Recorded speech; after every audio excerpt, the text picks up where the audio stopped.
Oh, you got a Baja with a small block, aren't you special? Well, I got an Interceptor with the same shit. Meet a member of the last generation of the smaller muscle boats.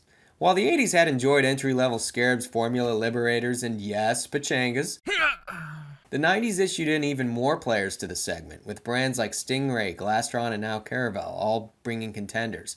These good times would peak right about the early 2000s before the market crash of '08, which would really sort of seal the coffin on Go Fast in general. This 2001 fits in with what had now become a sort of textbook recipe for creating an entry-level muscle boat. Sorry, I know I'm bouncing between the term muscle boat and go fast here. I'm not trying to confuse you.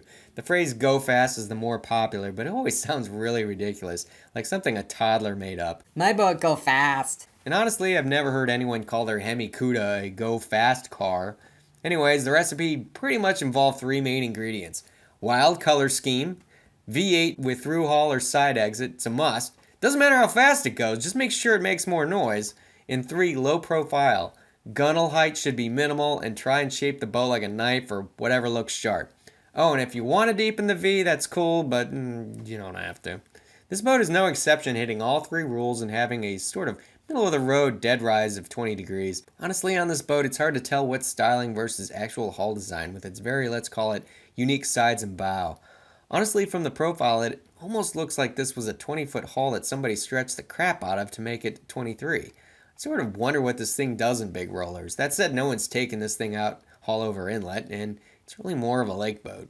Design-wise, this thing is a little all over the map. There's seriously things on here that give you that WTF moment.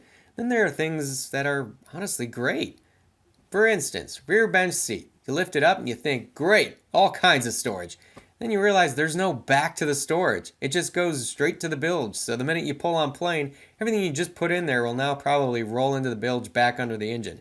You know, where all the gross crap seems to sit. Or how about the cup holder on the deck that probably fills with rainwater and then drips inches away from your breakers under the dash? But then you see things like the Feria gauges, which are actually a nice upgrade and kind of rare to see on this mid-level umbrella boats. Or the thick starboard bases for all the seats. That's right, no wood. That's honestly pretty rare for this vintage. I can't say I get the 2 different cup holders by the driver and passenger, but okay. I'm intrigued with how super pointy they wanted this bow. They wanted this thing so sharp, they used a pop-up cleat, the only one in the entire boat, and moved the nav lights to either side of the windshield. It's not a bad thing or even wrong, just wild how important they felt this bow was to the design. In terms of seating, this boat is a ton, but boy is it low. The back bench is right on the edge of being just a touch too shallow. Even crazier are the bucket seats. These things are like a pair of broken lazy boys.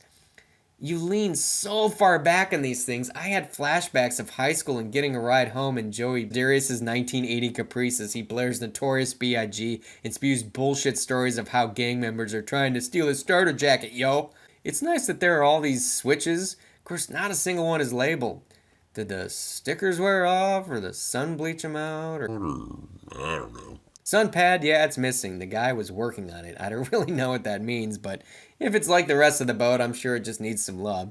While this one is rocking the small block Volvo, they did have Merc options, including big blocks. I'm guessing this one tops out around low to mid 50s, but I'm sure they made some 60-mile-an-hour models with the larger motors. Construction-wise, these are supposedly wood-free and running true glass mats, so no, this isn't some cheap chopper gun boat, which again, that's kind of on the forefront for the year. There's no major signs of structural issues with this one or any nasty stress cracks. Owners for the most part seem pretty happy about the quality and what you get for the price. As one owner put it, you don't hear much about Caravelle even though they've been around for 50 years, which is an optimistic way of proclaiming that you don't hear anything bad. So yeah, I guess you can run on the no news is good news, although maybe that's really just a way of saying there's nothing special here. Truth be told, it's not like Caravelle ever was building anything large or trying to make any large flagship boat. Which is kind of sad because really there's some glimpses here that this had some good design elements, and while there's nothing earth-shattering here, it's a fair competitor and not a whole lot of compromise. I mean, you can fit a family of 5 in this thing, no problem. Go skiing, easily tow it with an average SUV or truck and not break the bank. All having something that your average 23 bow rider doesn't have. That thrill of speed and sound, while all keeping it family friendly. Is this a better buy than the equivalent Baja Islander? Oh, that's a toughie. And honestly, the fact it's a tough one, though, kind of says something because when you think small, fast runabout with an IO, Baja is usually the obvious choice. I get it. Some like going against the grain, and when you have that moment standing in your driveway, realizing you blend in with all the other Joneses, maybe having something just a little off the beaten path is healthy. And having that trigger cocked and loaded with that prepared elevator speech of why you went Interceptor the minute someone asks, What kind of boat is it? maybe that individuality is worth the price of admission.